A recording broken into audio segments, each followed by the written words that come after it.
तो world cup जब शुरू हुआ था तो हम सब ने डिस्कस किया था कि कैसे अर्जेंटीना और ब्राजील की पॉसिबिलिटी है वर्ल्ड कप के फाइनल में खेलने की, और अगर वहां नहीं खेले तो वो एटलीस्ट सेमीफाइनल में तो इनका सामना आपस में हो ही जाएगा।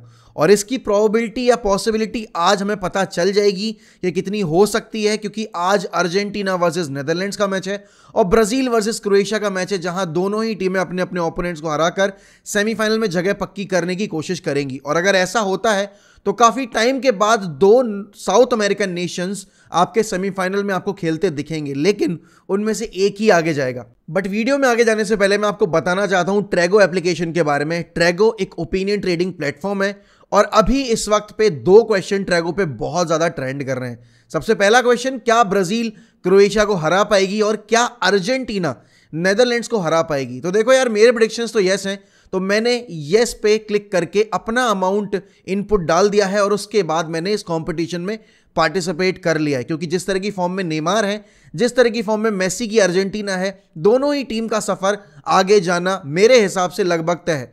बट क्या आप भी ये सोचते हैं? तो आज ही पार्टिसिपेट करिए ट्रैगो पर जाकर और इन सिंपल क्वेश्चंस का आंसर करके पैसे इन्वेस्ट करके अपने लिए ढेर सारा पैसा जीतने की पॉसिबिलिटी रखिए।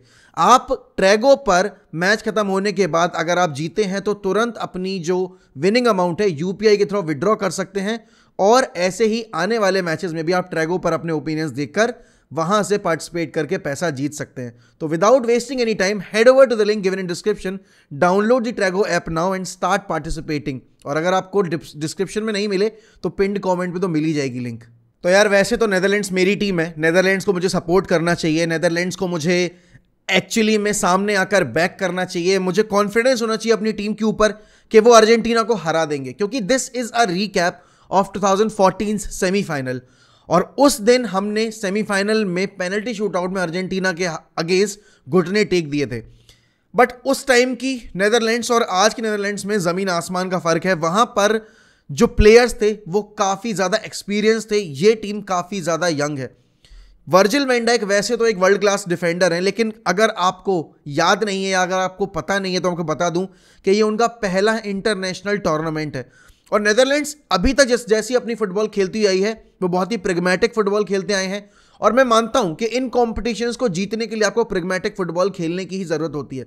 बट अभी तक उनका कॉम्पिटिशन किसी भी एक रियल थ्रेट से नहीं हुआ था, या फिर एक रियल चैलेंजर जो वर्ल्ड कप में पार्टिसिपेट करने वाले थे उनसे नहीं हुआ था। आज वो टकराएंगे अर्जेंटीना से, और ये अर्जेंटीना अभी पिछले 3 मैचेस में जैसा परफॉर्म करके आई है वो दिखा रहा है कि पहले गेम की अपसेट के बाद ये कितना फोकस्ड हो चुके हैं। आपको पता है कि भाई जब भी गोल नहीं आता है तो एक जो ओवर डिपेंडेंसी है मेसी के ऊपर वो आपको बार बार देखने को मिलती है।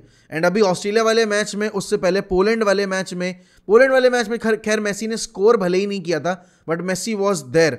अगर मैं बात करूं मेक्सिको वाले गेम में आपको पता है भाई जब तक मेसी के उस गोल की नहीं आई थी न्यूज़, तब तक हम सबको लग रहा था कि यार पता नहीं क्या होगा अर्जेंटीना का, क्या अर्जेंटीना ये गेम में भी पॉइंट्स ड्रॉप करके वर्ल्ड कप से बाहर चली जाएगी। देखो यार, this is the best possible scenario for Messi to lift the world cup. ये उनका आखिरी वर्ल्ड कप होने वाला है, एंड रेदर देन डिस्कसिंग कि आखिरी वर्ल्ड कप से टीम पे क्या इंपैक्ट पड़ेगा, हमें यह समझना पड़ेगा कि उस पहली हार से टीम पे क्या इंपैक्ट पड़ा है। आपने देखा कि रोड्रिगो द पॉल और पेरेदेस की जोड़ी खिलाई गई थी पहले मैच में, जहां पर वो वर्क नहीं की थी, और उसके बाद फिर अगले गेम में एंजो फर्नांडिस ने आकर जो सेकंड गोल स्कोर किया था, उसके बाद से एंजो फर्नांडिस ही स्टार्ट कर रहे हैं एंड नॉट पेरेदेस। यहां पर रोड्रिगो द पॉल की फेक न्यूज आई थी कि वो इंजर्ड हो चुके हैं, शायद वो स्टार्ट नहीं करेंगे नेदरलैंड्स के अगेंस्ट, लेकिन वो न्यूज़ भी भाई कल खारिज हो गई है because Rodrigo De Paul is fit to start the game. Di Maria का अभी थोड़ा सा असमंजस में सिचुएशन कि क्या डी मारिया स्टार्ट कर पाएंगे या नहीं कर पाएंगे, बट अगर डी मारिया स्टार्ट नहीं भी करेंगे तो अर्जेंटीना के पास बहुत क्वालिटी है।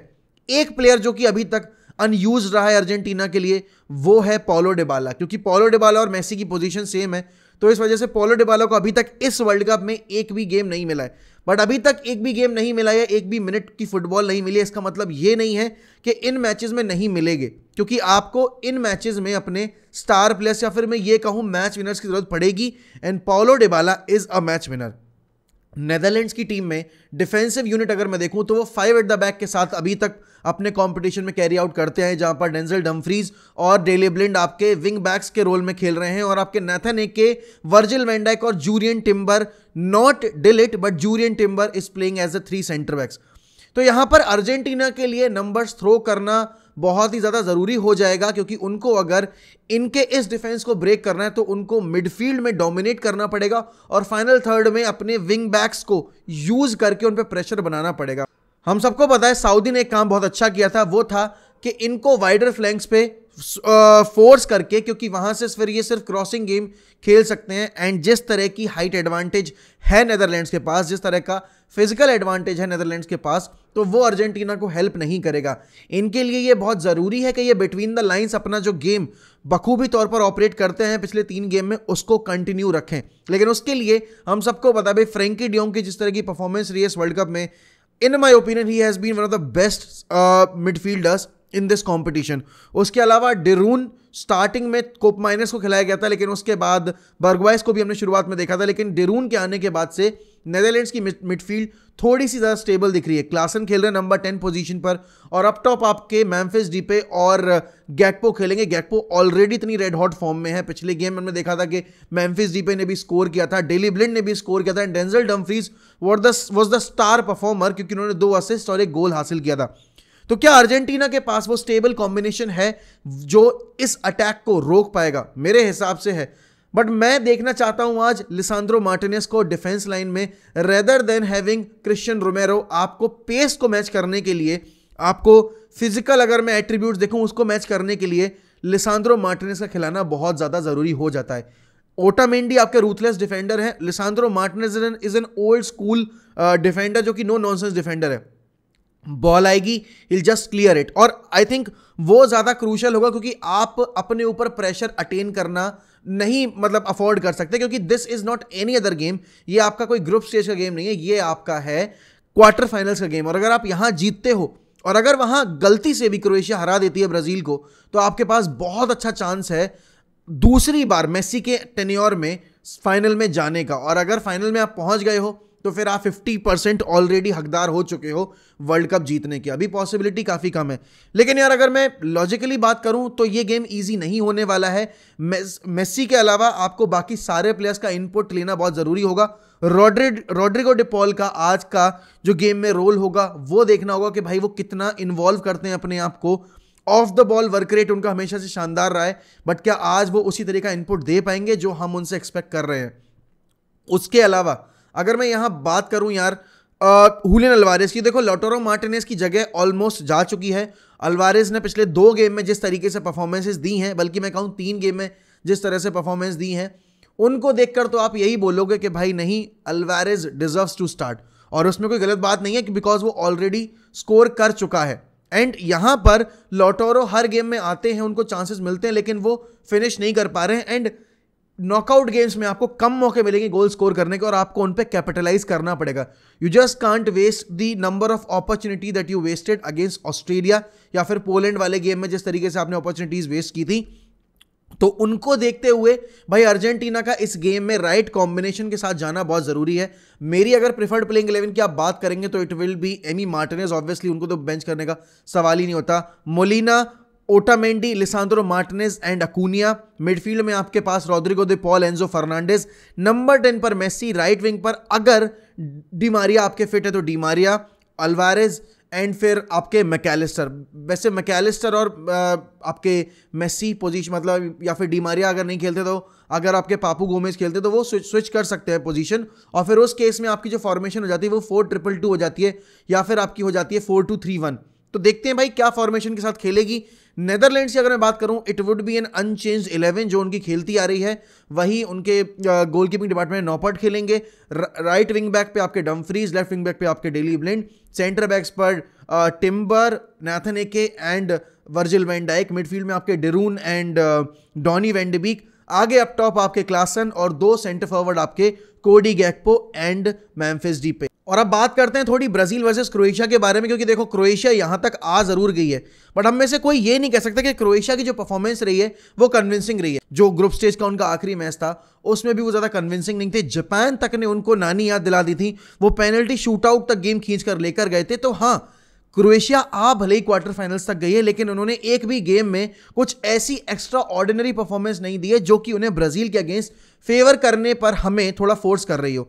देखो बट क्वार्टर फाइनल्स या फुटबॉल की एक खास बात यह है कि नंबर्स गेम मैटर करता है। आपने जितने ज़्यादा गोल स्कोर किए हैं आप उतना आगे जाओगे, मतलब आप वो गेम जीतोगे और फिर अगले राउंड में जाओगे।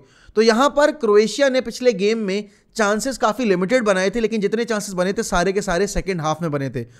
इनके पास मैच विनर्स, सबसे बड़ा अगर मैच विनर में बात करूं तो लूका मॉड्रिच और इवान पेरिसिच हैं। बाकी आपके क्रैमरिच वगैरह अच्छी परफॉर्मेंस दे रहे हैं। डिफेंस में इनके पास ग्वार्डियोल है जो कि बहुत ही शानदार रन ऑफ फॉर्म में चला आ रहा है, उसके लिए बड़े बड़े क्लब्स लाइंड अप हो रहे हैं।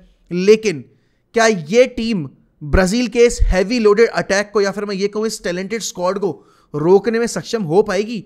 मेरे हिसाब से नहीं, क्योंकि इनके पास, अगर मैं ब्राजील की बात करूं तो टैलेंट की कमी नहीं है। अगर आपका नेमार परफॉर्म नहीं कर रहा है तो आप बेंच से उठाकर विनीशियस जूनियर मतलब रॉड्रिगो ला सकते हो। अगर आपका रफीनिया वर्क नहीं कर रहा है तो आप एंटनी को ला सकते हो। अगर आपका रिचार्लिसन वर्क नहीं कर रहा है तो आप नेमार को उस पोजीशन में खिला सकते हो।